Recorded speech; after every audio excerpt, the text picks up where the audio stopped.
democracy? Just like show of hands. Wow, not one person? I do. Two people? Okay, three. All right. And whose views on that have changed over the past, say, 4 or 5 years? Like 4 or 5 years ago, did people think it was healthy and good? Okay. I think a lot of us, our views on what Twitter and Facebook and the like's role is on democracy have changed. And I'm wondering if generally speaking, we think right now the current state is one that's healthy for democracy. Go ahead. Yeah, because I know you do, Anne. Well, I don't know if it's healthy for democracy, but I think it's the healthier part is that people get to engage in discussions that aren't being talked about in the mainstream media. So in that regard, it's healthy because there's a lot of topics sometimes that you can find that you don't see on CNN, especially talking about issues. And then the flip side, of course, is that, like you were saying, that debates get hijacked, that we're now only talking about what Trump tweets about and nothing else anymore. So I think it's for both ways. James? I mean, I dislike this category of social media as a distinct category of things. I mean, these companies that we call social media companies are not selling or designing for anything social. They're designing for advertising. And that creates a set of incentives that makes it valuable to capture and keep our attention.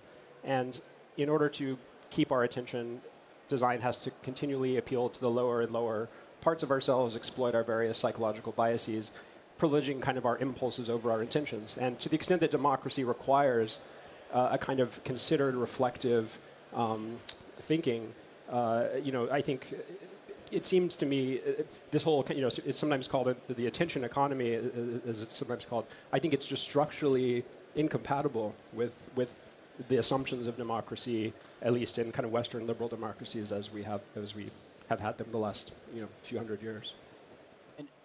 And Mettler, we have two Anns on the panel, which is really confusing, but we're gonna get through it. But. Well, I mean, I think there are two aspects we need to look at. First of all, social media and democracy. I completely agree with what you just said, because what is the basis of democracy? It's about dialogue, it's about exchange, it's about compromise.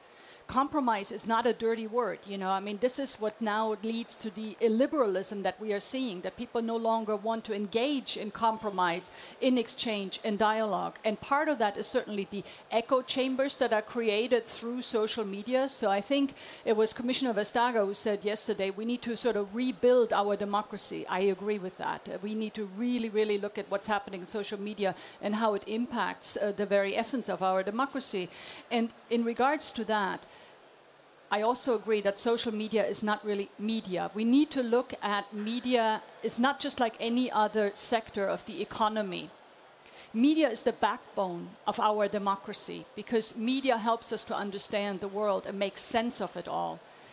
So when media is as disrupted as it is now and we're moving towards the attention economy, that is bad news for us all, because the promise, of course, was that through digital technologies, we would all be better informed. But I think that really hasn't happened. So we really, really need to reflect on what's going on here. I do think there are like a lot of smaller and more specialized forms of media that feel like they wouldn't be able to exist were it not for social media, though. Like that they may think that they have the ability to speak to a very small audience that's a very important audience to them. And that only exists because of things like Facebook and Twitter. Is that not beneficial for democracy to have those channels?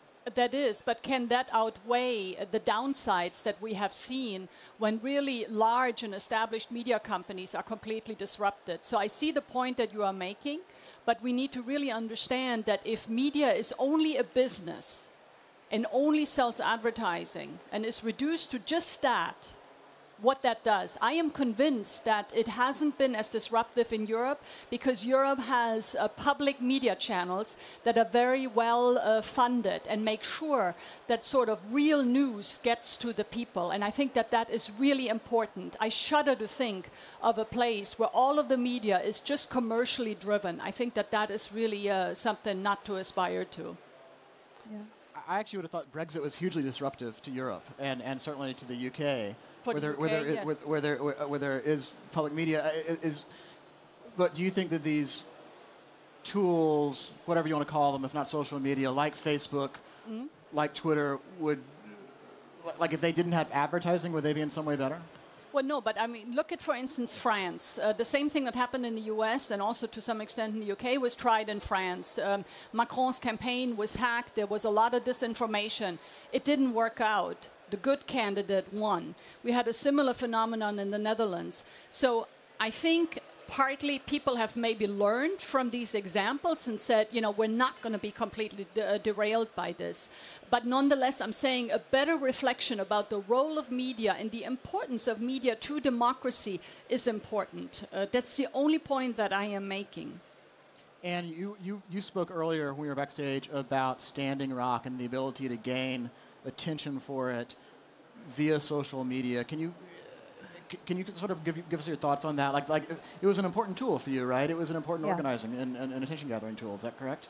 Yeah, well, I think, but it also speaks to you is what we have in the U.S. We have a corporate-controlled media, so it's focused on clicks. It's focused on here's the quick, like burn, the quick argument, and it doesn't address the issues anymore. That's why when we then came out with a real issue that was on the ground, we were able to broadcast it and amplify it through social media. So for us, that worked very well. But the underlying issue, I think, isn't the social platforms that we use. It's how they're being used and the lack of news, actual news in the United States, that when you turn on CNN, you only hear what Trump tweeted last. I think it's been completely hijacked into a clickbait system. That and the same with Facebook. Facebook used to regulate and edit upcoming trends, and it was humans that looked at it and checked. They fact-checked if it was real or not.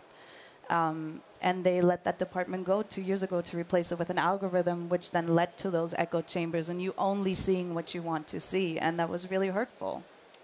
Don't you think the echo chambers existed before that, though? I mean, I feel like even before the trending thing happened, the reason it seems like fake news has proliferated so much on social media, and that bad actors are able to exploit wedge issues on social media is because we have created our own echo chambers ourselves, and we've decided that we only want to hear the things that we want to hear on social media. Is that not true? Like, wouldn't it be a problem if people are just allowed to talk about what they want to talk about anyway?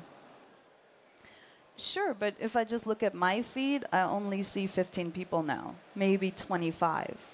That I'm interacting with. Before I saw a lot more. So it's a self-perpetuating algorithm that keeps expanding it and keeps me sharing things that I already agree with, instead of, once again, going back to news where I'm exposed to more than that. And I think Facebook should have a responsibility in regulating that and going, okay, here's our actual news of the day. And then do with it as you please, but the option should be there if they're considering it. It says Facebook News. So it's misleading to then have somebody be able to hijack it. I think I know the people at Facebook would argue that you don't want them, and I'm not sure that I want them deciding what's news, though, right? Like, are you saying they should decide, or someone inside Twitter or Facebook should decide? I mean, I've always let people decide. I go to the New York Times and let somebody decide what I, quote unquote, decide what I want to read. But I think an editor and a responsible editor of things is very important. And if it's what we were saying, if it was funded by the state versus, or a public forum versus a corporate interest, the neutrality is there, or is more there than corporate. As someone who works in the media, I mean, the idea of having the state decide what is news and what's not is terrifying. I don't think the state should decide. I don't know. That's my personal opinion, because I'm the deciding. Because you're in the U.S. But I also think that, like, there's sort of like two issues here. We're talking about the media issue and the big issue of like what happens on corporate media. But there's also what can be done about what's happening on social media, on separate things, on the places where individuals are allowed to be broadcasters and are ostensibly talking to each other, even if a lot of them are bots or whatever, and how we can basically take back what seemed like a very promising situation a few years ago and make it healthy for democracy now? Or is that something where we feel like the horse has left the barn and there's no getting it back? James, I'm wondering if you've got I mean, I think that a lot of these issues are fundamentally misconstrued as issues of the management of information. I think so. Herbert Simon in the 1970s noted that when information becomes abundant, it's attention that becomes the scarce resource, and that's totally different from how it's been for most of human history. So, news in the past was about breaking down boundaries between us and information. In an information abundant world, what is news for? I think that's a question societally we haven't really had. What is advertising for? I think there's a kind of existential question about what are these systems fundamentally for, and what is the actual value that they ought to be adding to our lives that seems to me should precede any kind of question about some particular design in one way or another. And so I think fake news, in my view, is not really the problem. It's a symptom of this deeper mismatch between the incentives of the design of these systems, which are to grab our attention and keep our attention, and the goals that we have in our own lives, the values we have at individual and collective levels. So I think that the problem needs to be really addressed in terms of attention and not in terms of information. If we're going to have any clarity on this, fixing fake news, adding, tags, it's sort of just playing kind of epistemic whack-a-mole. If you played that game when you were younger, it's fixing the symptoms and not the actual underlying cause. So that's the way I kind of think about it. And you're shaking your head. What if the news is downright lies?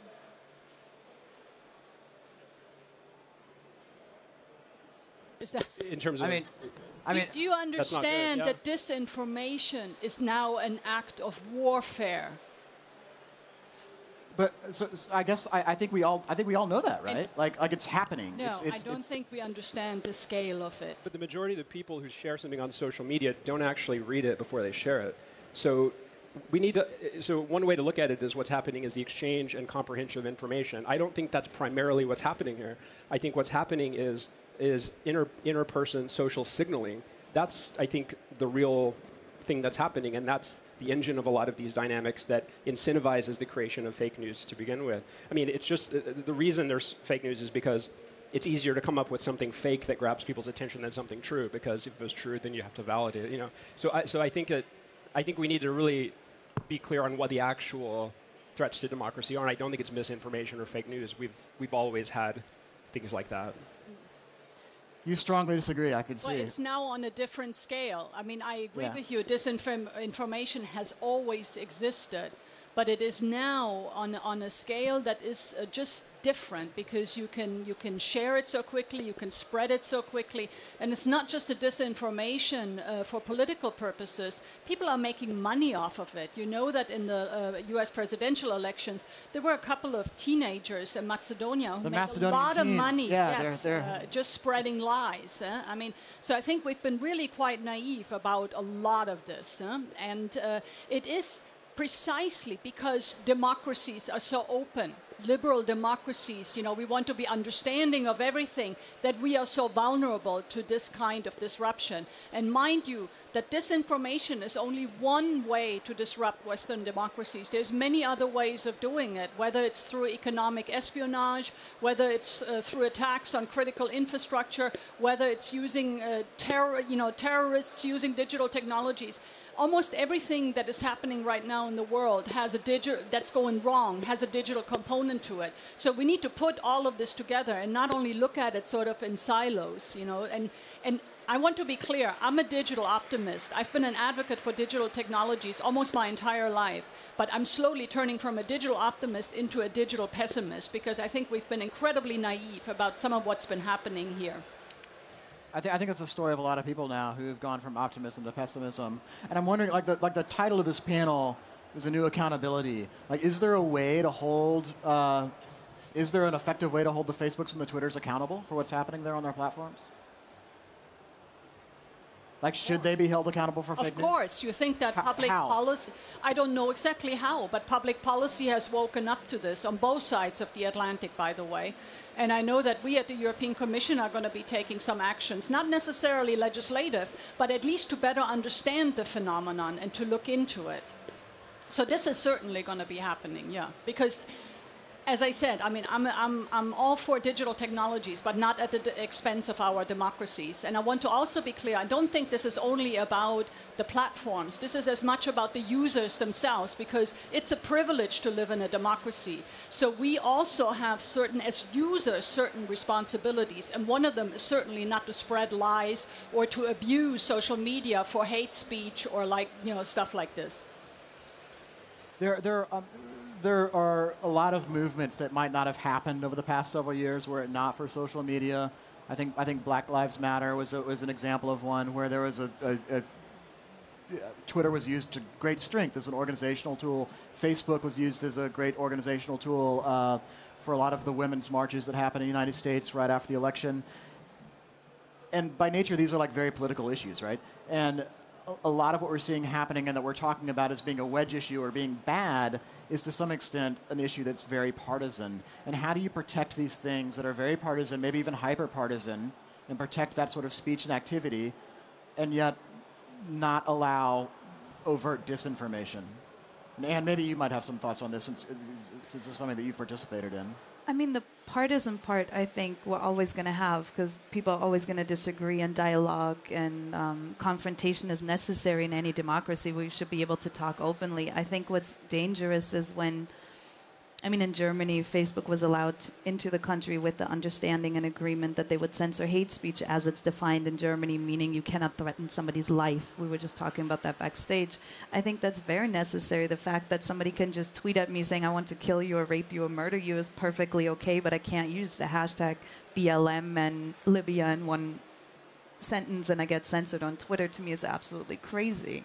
So I think there's certainly a regulation that needs to happen as far as the hate speech as it's defined by threatening somebody personally and violently. That's a totally different conversation than me having a very strong opinion.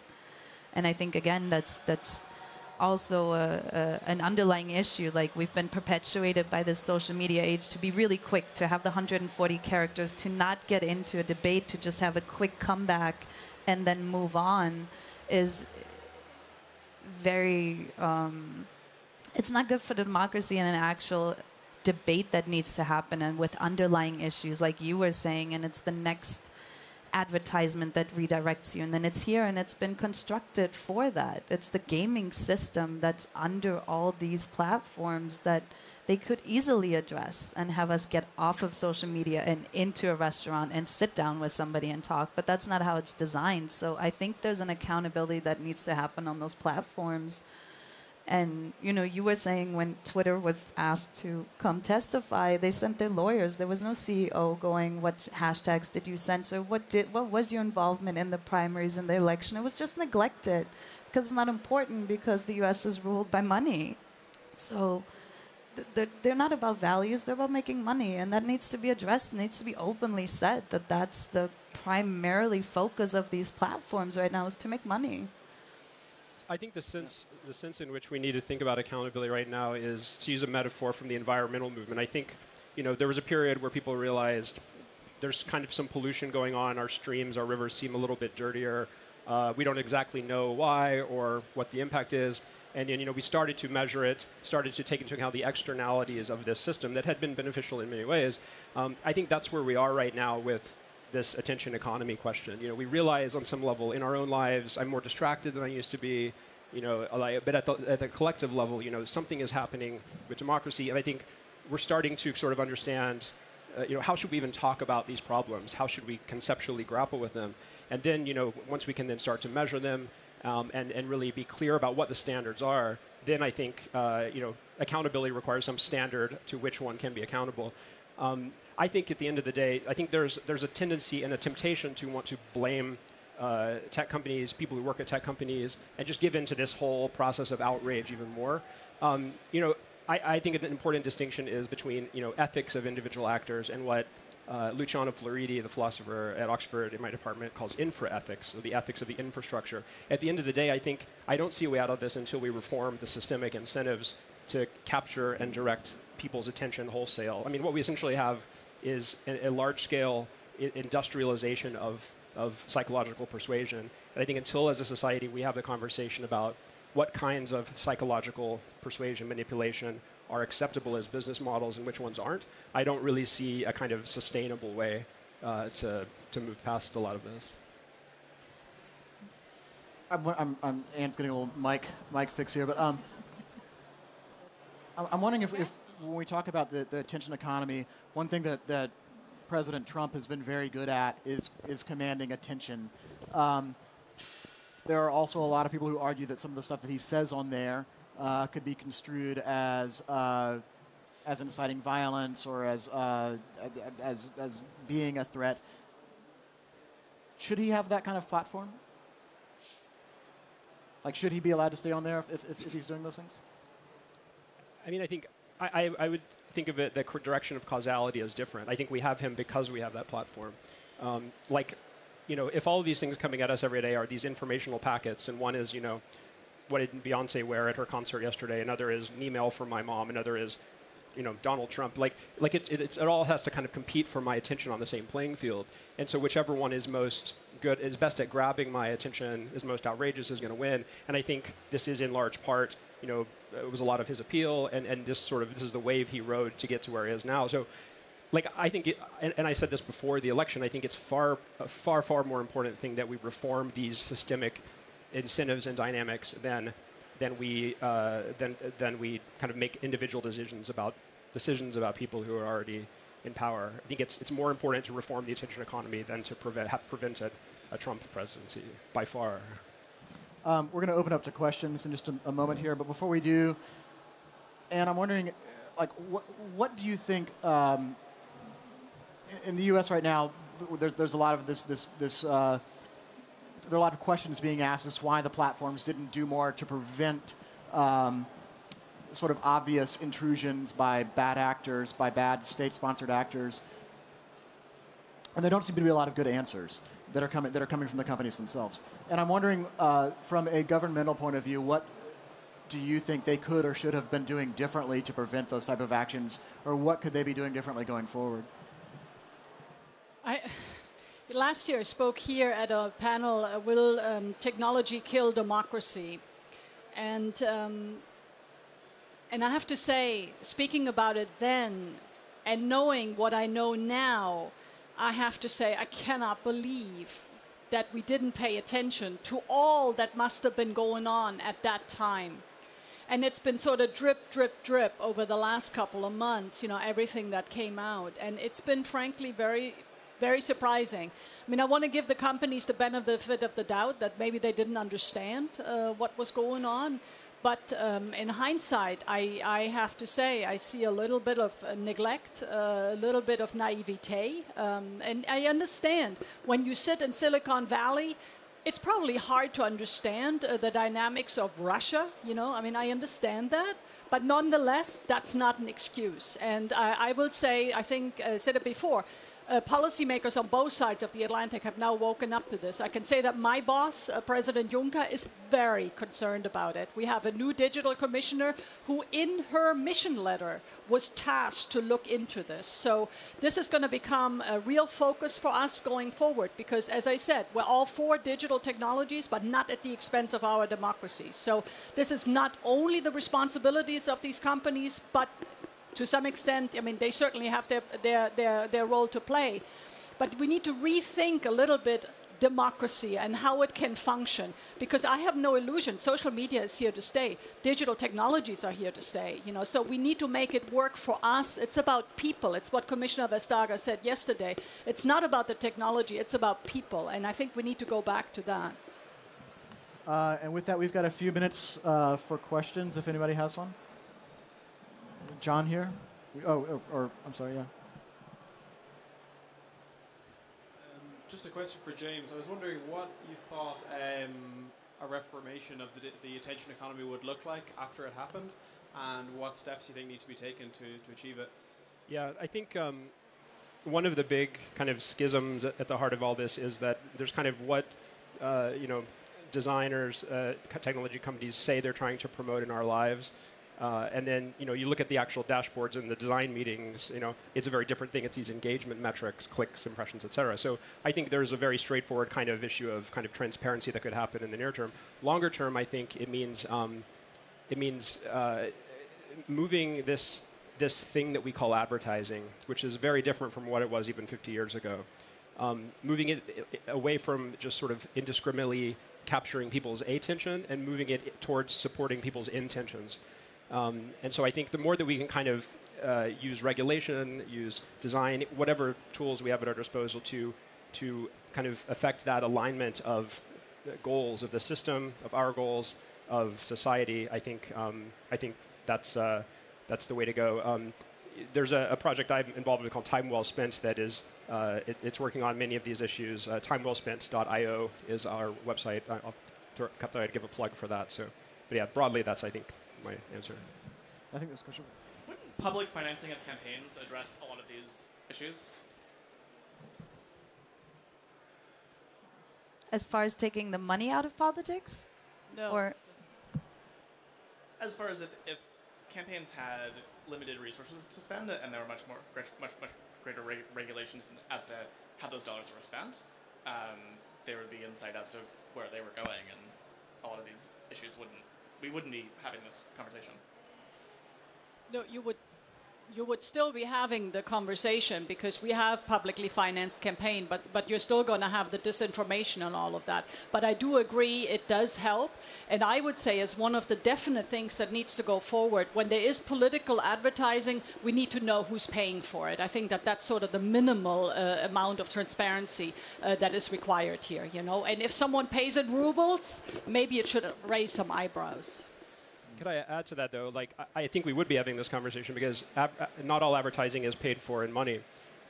Like, there was a study that showed that, you know, Trump was, in terms of, you know, earned attention, kind of by dollar amount, getting far more attention than anybody else in the world. They said he was probably the most famous person in the world at a given point in time in human history, but even he was more famous than the next 10 people combined, I think. But so what he knew and what he understood is that if he can be outrageous, it helps the platform sell advertising indirectly. So I mean, he was certainly like, you know, advertising was crucial to his success. And so, you know, I think this gets at the kind of definitional question of advertising. Like nobody has a good definition because if it can be paid or earned advertising, you know, it raises the question, what is advertising? So. But I think that goes back to the point that you were making, or you and I were making, of going public-funded media, right? Because CNN did give him $2.3 billion of free advertising, talking about him because he was good for ratings. So then when you have a public-funded media, you don't have that clickbait engagement anymore, and you can talk about real news. So yeah, in that sense, maybe. But it has to go both ways. The news has to be publicly funded as well, not just the campaign, I think. Go ahead. Question for Ann Mettler. Issa Suarez at CNN did great work in actually finding the Macedonians who were accused of meddling with the US elections. Should there be a new crime of interfering with the democracy of another nation? And could you imagine that being something you could prosecute from the EU? In this case, it was Macedonia and the US. Yeah. No, I mean, I think that this is one of the challenges that we face. Essentially, there is no international rule book for these kinds of interruptions. And these people were never held to account. They made a lot of money. And, you know, I mean, so I think that there's really, we need to rethink the international system, you know, and the digital interactions between countries and different actors. We are at the very, very beginning of even thinking about this, because these are traditional foreign policy domains. You know, and these are not people who are used to thinking about digital technologies and how they disrupt, you know, the interactions between states. So again, huge challenges going forward, huge. And everybody, we're a little bit over time already, so thanks very much for helping us figure out how to make social media great again. And thanks everybody for coming out. Thank you.